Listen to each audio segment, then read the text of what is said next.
হে everyone, good morning সবাইকে। আজকে আমি পার্লারে যাইনি।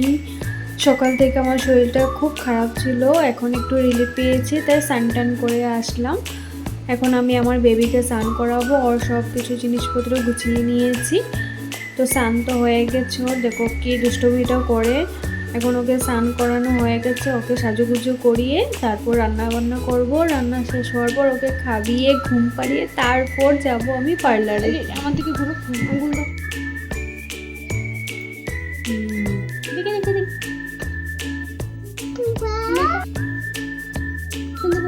হাত করো, একটা হাত করো।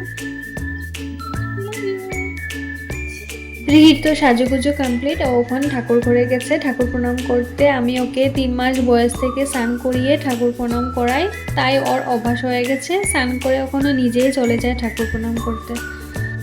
আমি রিহিকে বাইরের কোনো খাবার দিই না, চিপস চকলেট কেক যাই হোক দিই না।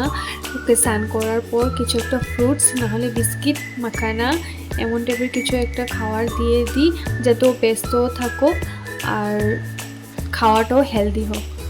তো যাই হোক, আমি ওকে খাওয়াটা দিয়ে দিয়েছি। এটা নিয়ে অল্প সময় বিজি থাকবে, ততক্ষণ আমি যতটুকু পারি রান্নাটা সেরে নেব। আজকে বৃহস্পতিবার, নিরামিষ, তাই আমি নিরামিষে বানাবো, পটল চচ্চড়ি বানাবো।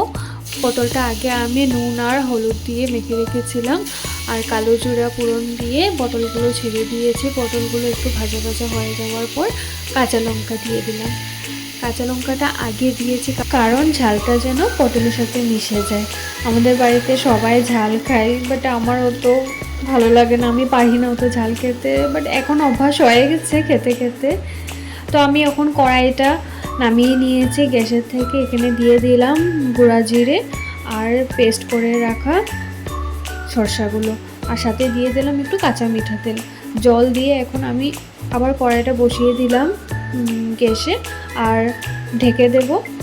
15-20 মিনিট পর আমি এটা নামিয়ে দেব। দেখতে কেমন লাগছে রেসিপিটা তোমরা জানাবে, খেয়ে তো আমরা বুঝবো কেমন হয়েছে। এটা তোমরাও চাইলে নিরামিষের দিন বানাতে পারো। নেক্সট বানাবো পনির। পনিরের জন্য আমি নিয়ে নিলাম আদা আর কাজু বাটা, গোটা গরম মশলা, তেজপাতা, কাঁচা লঙ্কা, টমেটো পেস্ট, দই নিয়েছি এখানে, টক দই, আর গুঁড়া মশলা আগে থেকে আমি ভিজিয়ে রেখেছি। দিয়ে দিলাম ফোড়নে গোটা গরম মশলা। নেক্সট দিলাম মশলাগুলো, দিয়ে দিয়েছে আদা আর কাজু বাটাটা, আর এখানে দিয়ে দিলাম গুঁড়া মশলা যেগুলো আগে থেকে ভিজিয়ে রেখেছি।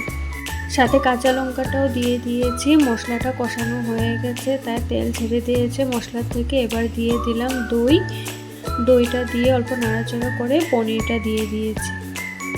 পনিরটা মশলার সাথে অল্প কষিয়ে নিলাম, আর দিয়ে দিলাম ঠান্ডা জল। নামানোর আগে দিয়ে দেব পনির মশলা আর 1 চা চামচ ঘি দিয়ে নামিয়ে নিলাম। তো তোমাদের আমার ভিডিওটা কেমন লেগেছে কমেন্টে জানাবে, ভালো লাগলে লাইক শেয়ার করবে, আমার এই চ্যানেলে যারা নতুন সাবস্ক্রাইব করবে। দেখা হবে পরের ভিডিওতে, টাটা।